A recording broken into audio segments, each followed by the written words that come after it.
Hi all, ഞാൻ Anudeep. ഇന്ന് ഞാൻ പ്രധാനമായിട്ടും രണ്ട് കാര്യങ്ങൾ പറയാനാണ് ഈ വീഡിയോ ചെയ്യുന്നത്. ഓക്കെ, ഒന്നാമത്തെ കാര്യം എന്ന് വെച്ച് കഴിഞ്ഞാൽ നിങ്ങളുടെ ഏറ്റവും വലിയ ശത്രു നിങ്ങൾ തന്നെയാണ് എന്നുള്ളൊരു കാര്യമാണ്. എന്തുകൊണ്ടാണ് ഞാൻ പറയുന്നതെന്ന് പറഞ്ഞുതരാം. നമ്മൾ ഒരു വർഷത്തെ അല്ലെങ്കിൽ 2 വർഷത്തെ 3-4 വർഷത്തോളം എടുക്കുന്ന പ്രിപ്പറേഷൻ, എക്സാം പ്രിപ്പറേഷൻ, അതിൻ്റെ ഫലം നമുക്ക് കാണേണ്ടത് 1.5 മണിക്കൂർ അല്ലെങ്കിൽ 1.25 മണിക്കൂറുള്ള എക്സാം ഹോളിലാണ്. അത് വളരെ പ്രധാനപ്പെട്ട ഒരു കാര്യമാണ്. അത്രയും വർഷത്തെ പ്രിപ്പറേഷൻ എൻഡ് ചെയ്ത് നിൽക്കുന്നത് അല്ലെങ്കിൽ എൻഡ് ചെയ്യേണ്ടത് ആ മണിക്കൂറുകളിലാണ്. അതാണ് നമ്മളെ സ്ട്രെസ് ഇൻഡ്യൂസ് ചെയ്യുന്ന പ്രധാനപ്പെട്ട ഫാക്ടർ. ഇവിടെ പലപ്പോഴും നിങ്ങൾക്ക് സ്വയം ചെയ്യാവുന്നൊരു കാര്യം നിങ്ങളെ നന്നായിട്ട് പാമ്പർ ചെയ്യുക എന്നുള്ളതാണ്. എന്തുകൊണ്ടെന്ന് വെച്ചാൽ ഞാൻ ഈ ഒരു ചോദ്യം ഡിസ്കസ് ചെയ്ത് എൻ്റെ പോയിന്റ് ഞാൻ നിങ്ങളിലേക്ക് എത്തിക്കാം.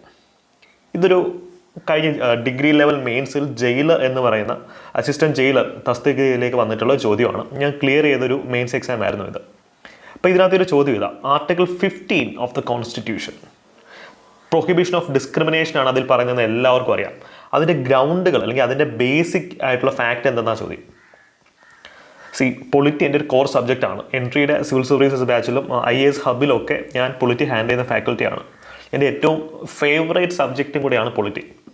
അപ്പോൾ ആ ഒരു ഓവർ കോൺഫിഡൻസ് എനിക്ക് ഉണ്ടായിരുന്നു. ഓക്കെ, തുറന്ന് ഞാൻ സമ്മതിക്കുന്നു. അപ്പോൾ ഞാൻ ആർട്ടിക്കിൾ 50യുടെ ചോദ്യത്തിന് ആൻസർ ചെയ്തത് ഓപ്ഷൻ ബി എന്തായിരുന്നു, ഓപ്ഷൻ ബി. പക്ഷേ ബബിൾ ചെയ്ത് കഴിഞ്ഞപ്പോഴാണ് ഞാൻ ആ സത്യം തിരിച്ചത്. ഞാൻ ഓവർ കോൺഫിഡൻസിൻ്റെ പുറത്ത് തെറ്റായിട്ടുള്ള ഓപ്ഷനാണ് ചൂസ് ചെയ്തത്. പ്ലേസ് ഓഫ് ബർത്ത് ഉണ്ട്, റെസിഡൻസ് എന്ന് പറയുന്നൊരു ക്രൈറ്റീരിയ ആർട്ടിക്കിൾ 15 വരുന്നില്ല. അത് ഞാൻ ക്ലാസ്സിൽ എടുത്ത് പഠിപ്പിച്ചിട്ടുള്ളൊരു ടോപ്പിക്കാണ്. അതാണ് എനിക്ക് ഏറ്റവും വിഷമമായത്. സോ എനിക്ക് അറിയാവുന്നൊരു ചോദ്യം ഞാൻ തെറ്റിച്ചു. എനിക്കറിയാം ഇത് ഞാൻ ബബിൾ ചെയ്ത് പോയി. കാര്യം ഇനി ഞാൻ അതിനെപ്പറ്റി ആലോചിച്ചുകൊണ്ടിരുന്നു കഴിഞ്ഞാൽ ഇനിയുള്ള ചോദ്യങ്ങളും എൻ്റെ തുടരെ തെറ്റും. എൻ്റെ കോൺഫിഡൻസിനെ അത് വളരെ നെഗറ്റീവായിട്ട് ബാധിക്കും എന്നെനിക്ക് അറിയാമായിരുന്നു. അപ്പം ഞാൻ അവിടെ ചെയ്ത ഫസ്റ്റ് ടാസ്ക് ഞാൻ എന്നോട് തന്നെ ക്ഷമിച്ചു എന്നുള്ളതാണ്. സോ എനിക്ക് അറിയാവുന്നൊരു ചോദ്യം ഞാൻ കൊണ്ടുപോയി തെറ്റിച്ചു. അതിനെപ്പറ്റി ആലോചിച്ചുകൊണ്ടിരുന്നു കഴിഞ്ഞാൽ എൻ്റെ ഭാവിയിലുള്ള എല്ലാ എക്സാംസും കുളമാകുമെന്ന് എനിക്കറിയാം. ഞാൻ എന്നോട് തന്നെ ക്ഷമിച്ചിട്ട് ഞാൻ മുന്നോട്ട് പോയി. അതൊരു ഗുണമായിട്ട് പിന്നീടുള്ള ചോദ്യങ്ങളൊക്കെ നന്നായിട്ട് അറ്റംപ്റ്റ് ചെയ്യാൻ എനിക്ക് പറ്റി. ബിക്കോസ് നമ്മളെപ്പോഴും ഒരു എക്സാം ക്ലിയർ ചെയ്യുന്നത് നമുക്ക് അറിയാത്ത ചോദ്യങ്ങൾ വെച്ചിട്ടല്ല, അറിയാവുന്ന ചോദ്യങ്ങൾ വെച്ചിട്ടാണെന്ന് എനിക്കറിയാം. ഇതാണ് എനിക്ക് നിങ്ങളോടും പറഞ്ഞുള്ളൊരു കാര്യം. ദയവായി നിങ്ങളോട് തന്നെ ക്ഷമിക്കുക. പല അവസരങ്ങളിലും നിങ്ങൾക്ക് എടുക്കാൻ പറ്റുന്ന ഏറ്റവും നല്ല ഡിസിഷൻ അതാണ്. നിങ്ങൾക്ക് അറിയാവുന്ന പല സ്റ്റുഡൻസും വന്ന് പറയുന്നതാണ്, സാറേ അറിയാവുന്ന ചോദ്യം പോലും തെറ്റിക്കുന്നു, കോൺഫിഡൻസ് മൊത്തം പോകുന്നു. നമ്മൾ മോക്ക് ടെസ്റ്റുകളിൽ കൂടെയും റിഗറസ് ആയിട്ടുള്ള പ്രാക്ടീസുകളിൽ കൂടെയും ഇത്തരത്തിലുള്ള ഇറർ മാറ്റാൻ ശ്രമിക്കുക. But end of the day human error എന്നൊരു ഫാക്ടർ ഉണ്ട്. എങ്ങാനും ഇങ്ങനെ ഒരു അബദ്ധം പറ്റിപ്പോയാൽ ദയവായി നിങ്ങളോട് തന്നെ ക്ഷമിച്ചിട്ട് മുന്നോട്ട് പോവുക. ഭാവിയിൽ ഈ തെറ്റ് ആവർത്തിക്കാതിരിക്കാൻ ശ്രമിക്കുക. അതാണ് എനിക്ക് പറയാനുള്ള പ്രധാനപ്പെട്ട ഒരു ഫാക്ടർ. ഇതിനെപ്പറ്റി ആലോചിച്ച് കുളമായിരുന്നു കഴിഞ്ഞാൽ ബാക്കിയുള്ള ചോദ്യങ്ങൾ നിങ്ങളുടെ തെറ്റും. അത് ചെയ്യാൻ പാടില്ല. എപ്പോഴും നിങ്ങൾ ആലോചിക്കുക, നിങ്ങളുടെ ഏറ്റവും വലിയ ശത്രുവും മിത്രവും നിങ്ങൾ തന്നെയാണ്. അത് നിങ്ങളുടെ ചോയ്സാണ്. നിങ്ങളുടെ ശത്രുവാകണോ മിത്രമാകണോ എന്നുള്ളത് നിങ്ങളുടെ സ്വന്തം ചോയ്സാണ്. മറ്റാർക്കും അതിന് നിങ്ങളെ ഹെൽപ്പ് ചെയ്യാൻ പറ്റത്തില്ല. അപ്പോൾ ഇതിന് യഥാർത്ഥത്തിൽ ഉത്തരം എ ആയിരുന്നു വരേണ്ടത്, അല്ലേ? എ ആയിരുന്നു വരേണ്ടത്. ബി നിങ്ങൾ കമൻറ്റ് ബോക്സ് രേഖപ്പെടുത്തിയേ. ബി എന്ന് പറഞ്ഞ ഏത് ആർട്ടിക്കിളിൻ്റെ ആൻസറാ? ആർട്ടിക്കിൾ 15 അല്ല, ഇത് ആർട്ടിക്കിൾ 16 ആണോ ആർട്ടിക്കിൾ 17 ആണോ? നിങ്ങളുടെ ആൻസർ കമൻറ്റ് ബോക്സ് രേഖപ്പെടുത്തുക കേട്ടോ. ഭാവിയിൽ ഇത്തരത്തിലുള്ള ചോദ്യങ്ങൾ ഇനിയും റിപ്പീറ്റ് ചെയ്ത് വരാം.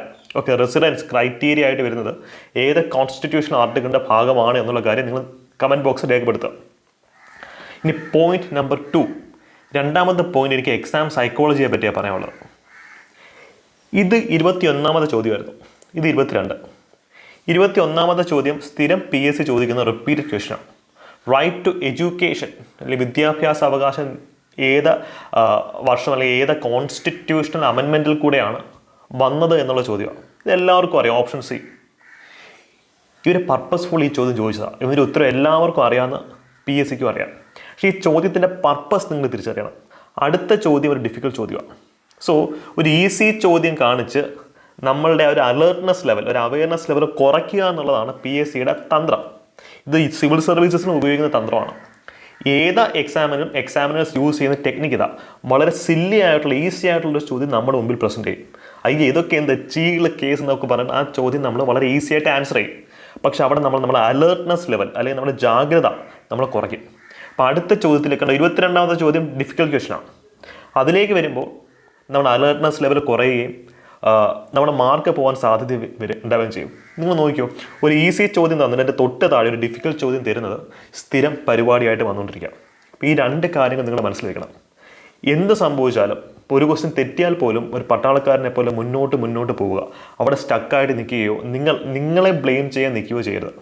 എക്സാം ഹോളിന് പുറത്തിറങ്ങിയിട്ട് നിങ്ങൾക്ക് എന്ത് ചെയ്യാം, കുറച്ച് വിഷമിച്ചാലും കുഴപ്പമൊന്നുമില്ല. എക്സാം ഹോളിൻ്റെ ഉള്ളിലിരിക്കുമ്പോൾ അലേർട്ടായിട്ട് ധൈര്യമായിട്ട് തന്നെ ഇരിക്കുക. ബിക്കോസ് ഇതിന് ശേഷം ഞാൻ അറ്റംപ്റ്റ് ചെയ്ത ചോദ്യങ്ങളൊക്കെ എനിക്ക് ശരിയായി, ഞാൻ ഈ പേപ്പർ ക്ലിയർ ചെയ്തതാണ്. പക്ഷേ ഇതിനെപ്പറ്റി ആലോചിച്ചിരുന്നിരുന്നെങ്കിലോ എനിക്കിത് ക്ലിയർ ചെയ്യാൻ ഒക്കത്തില്ലായിരുന്നു. അപ്പോൾ ഇതാണ് എനിക്ക് നിങ്ങളുടെ പറയാനുള്ള പ്രധാനപ്പെട്ട ഒരു ഫാക്ടർ. സോ ഇത് നിങ്ങൾ സ്വീകരിക്കുന്നു വിചാരിക്കുന്നു. ഈ കണ്ടന്റ്, ഈ ഒരു മെസ്സേജ് ഇഷ്ടമായെങ്കിൽ നിങ്ങളുടെ അഭിപ്രായങ്ങൾ കമൻറ്റ് ബോക്സ് രേഖപ്പെടുത്താവുന്നതാണ്. നിങ്ങളുടെ സ്നേഹം സബ്സ്ക്രിപ്ഷൻ്റെയും ലൈക്സിൻ്റെയും രൂപത്തിൽ തരുമായിരിക്കും എന്ന് പ്രതീക്ഷിക്കുന്നു. Thank you.